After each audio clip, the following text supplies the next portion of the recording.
earlier today, Beck and Kath Shelper were discussing the Trinity, this what they call this group, this creative group in which you work with something like here I am. What's your role within the Trinity? Bullshitter. I'm the bullshitter, they're the bullshitter detectives. That's pretty well about it.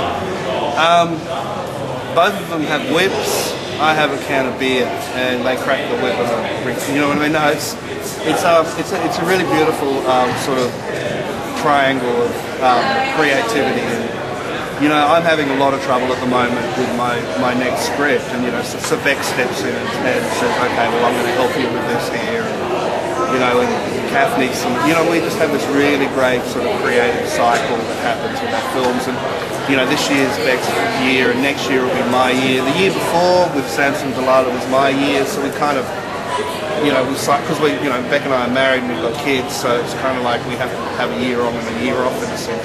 You write this year, I'll release my film this year. That kind of thing we're doing at the moment. So it's, you know, it's a really nice way to work. This close collaboration, is that something you learned from your mother when she was working at Gamma? Yeah. I just kind of. There's too many fucking weirdos in this industry not to you know, really collaborate. You know, why wouldn't you ask a grip or a gaff about, you know, when I work with grips and gaffers as a cinematographer, I don't tell them what piece of equipment I want. I tell them the emotion and the journey that the camera needs to take or see. And then they say, well, maybe we should use this. You know, they know the back of their trucks better than me. And I like to get them thinking creatively with the dolly and the crane. And, you know, rather than going, we have to go from here to here and we have to use the 10K over there, all that kind of bullshit. I just tell them the emotions that I want, and, you know, and then they start suggesting and they start being creative. And I think that's such an incredibly important part of cinema, you know. And if a grip or gaff walks away saying, oh, he doesn't know what he's doing, you know, I lit that, well, I don't really fucking care, you know what I mean? I just want the best image for the director, you know, and I think by getting them involved that way, and I think that's the whole crew, you know, that kind of collaboratism, and whether it's between me, Kath, and Beck, or whether it's between me and the grip and the gaffer, you know, it doesn't matter. We just try and keep that sort of creative juices flowing and getting everybody involved in that sense, so that nobody's sort of just feeling like some kind of workhorse, packhorse, donkey, and more as a collaborative creator on the film. How would you describe your creative process in Here I Am? What did you contribute to Here I Am as a cinematographer? It was an interesting, because, you know, the brief from Beck was more so of a naturalistic feeling, you know, and I'd just come from Samson and Delilah and that very naturalistic kind of cinema again, and it was kind of like, and you know, Port Adelaide is such a dynamic but dysfunctional sort of suburb. It doesn't really have a clear cut kind of look like maybe a Greek village on the coast would, or you know, New York. You know, it's all over the shop. It's got, you know, so many eras of buildings and all that sort of stuff. So it was quite difficult, but it was quite hard to really pull back the cinematography and just not overlight it and stop putting in keys and fills and kicks and all that sort of stuff to give it that naturalistic feel. It paid off in the end. You know, I've always been taught the best cinematography you'll ever see is the cinematography you don't see, because you're watching a film, you're not going, oh wow, that looks good, or how did they get that shot, you know, which is, you know, happens to you as you watch films. And I think it paid off, because you don't feel that with this film. You kind of you're on this journey from the first frame to the last frame of this girl, Karen Burton, and you know, the really beautiful journey that she takes. And so I'm really proud of the film cinematically. Now the journey of your next script, the script that you're working on, what's stopping you at the moment? Because last time we spoke for Samson and Delilah 2 years ago, you were talking about, it's about getting it from here, from your head, and writing it down. How first you have to create the story in your mind, and it's a process of writing it down that's sometimes the most that's the most fun. Yeah, no, the film's completed in my head.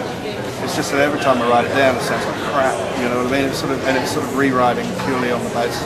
You know, I've got everything's done. You know, it's just a matter of putting poetry into the writing, because I can, you know, this happens, that happens, this happens, that happens. There's the script. You know, and that's obviously no way of funding. You know, when people read it, they think, this is pretty crap. purely because it just does not have that poetry and that sort of that linguistic journey of life and colour and smell and feel, and all that stuff's missing in the film, in the script at the moment, and that's what I'm finding incredibly difficult at the moment. And that's when now Beck stepped in to help me, and it's become a much more, you know, it's the script will be finished in like pretty well a month, purely because of that Trinity of going, right, you need help, I'm going to help you. It's interesting that you mentioned poetry in the script, because it seems, just looking at the number of films that are released throughout the year, and especially the mainstream films, it doesn't seem like writers are trying to achieve any kind of poetic elements in their script. So why is it? No, you know why the fuck that is? Because half of them are off there writing really bad television, and the scripts for cinema are like or almost becoming a part-time job. You know what I mean? They're making money out of TV, making, you know, some fucking atrocious cop show, and then they're going over, you know, this is not all writers, you know, this is not, and you know, I'm not saying that everybody's like this, but this is the kind of feeling I'm getting from the picture, is that the feature film scripts are actually the second, you know, there's no money in writing the fucking films. There is money in writing cop shows for commercial TV stations, and that's what they're doing, or, you know, commercial kind of stuff, or even, you know, even non-commercial stuff. But so when they're going back to writing the scripts, they're so formulated in this stuff. You know, there's not too much transition at the moment between Neighbours and cinema. You know, it's bizarre. You know, so like the dialogue's getting so much closer together. You know, the same fucking dialogue, same suburbs. It's bizarre. Do you see yourself working in television anytime in the near future? It'd purely be a monetary basis. You know what I mean? You know, I just did a documentary series for the ABC, which I really enjoyed. I didn't write it, I just directed it, which was fantastic. You know, the art and soul series. In terms of drama for television, is that something that interests you? No, never really interested in it. You know, it'd be really sexy to do something for, you know, one of those big American cable channels or something like that there. But you know, that'd be more about money than a dream. Why is it that doesn't attract you to the medium? I don't actually watch very much television. I actually don't enjoy it that much. You know, it's ABC and SBS purely for documentaries and cooking shows. You know. So it just doesn't attract me. You know, it doesn't excite me. You know, who's the really big HBO? You know, there's some great HBO stuff out there. But what pisses me off about that there is it's kind of like the fucking Harry Potter series or the Twilight epics. Because they never fucking complete themselves. You know what I mean? You watch a HBO series and you've got to watch 79 hours before you get to anywhere near the end, you know, and it's kind of like buying lotto tickets each week and you just don't fucking win, you know, because, you know, they never complete themselves in a sense.